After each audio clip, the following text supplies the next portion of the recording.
জুলাই হত্যায় সাবেক আইজিপি চৌধুরী মামুনকে রাজসাক্ষী করা নিয়ে আর্থিক লেনদেনের অভিযোগ উঠেছে সদ্য বিদায়ী চিফ প্রসিকিউটর তাজুল ইসলামের বিরুদ্ধে। তবে দুর্নীতির অভিযোগ মিথ্যাচার বলে দাবি করেছেন তাজুল ইসলাম।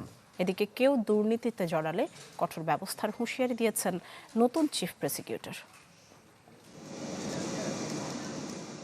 আগের দিন নিয়োগ পেয়ে পরদিন জুলাই হত্যাযজ্ঞের বিচারের জন্য গঠিত আন্তর্জাতিক অপরাধ ট্রাইব্যুনালের প্রসিকিউশন টিমের সাথে রুদ্ধদ্বার বৈঠকে বসেন নতুন চিফ প্রসিকিউটর। আলোচনা হয় ট্রাইব্যুনালের মামলাসহ সব বিষয় নিয়ে। এরপর বিচার কাজে অংশ নিয়ে বিচারকদের সার্বিক সহযোগিতা চান তিনি। পরে গণমাধ্যমে চিফ প্রসিকিউটর বলেন, কোনো প্রসিকিউটর দুর্নীতিতে জড়ালে কঠোর ব্যবস্থা নেওয়া হবে বলেও হুঁশিয়ারি দেন তিনি।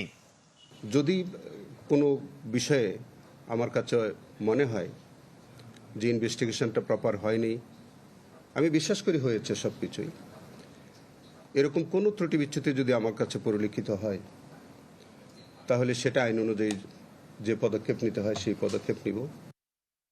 দুর্নীতির অভিযোগ নিয়ে গণমাধ্যমে বিবৃতি দিয়েছেন তাজুল ইসলাম।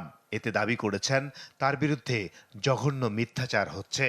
পতিত স্বৈরাচার ও গণহত্যাকারীদের বিরুদ্ধে বিচার থেকে দৃষ্টি ভিন্ন খাতে নিতে একটি মহল সংঘবদ্ধভাবে অপপ্রচারে নেমেছে বলেও জানান তিনি।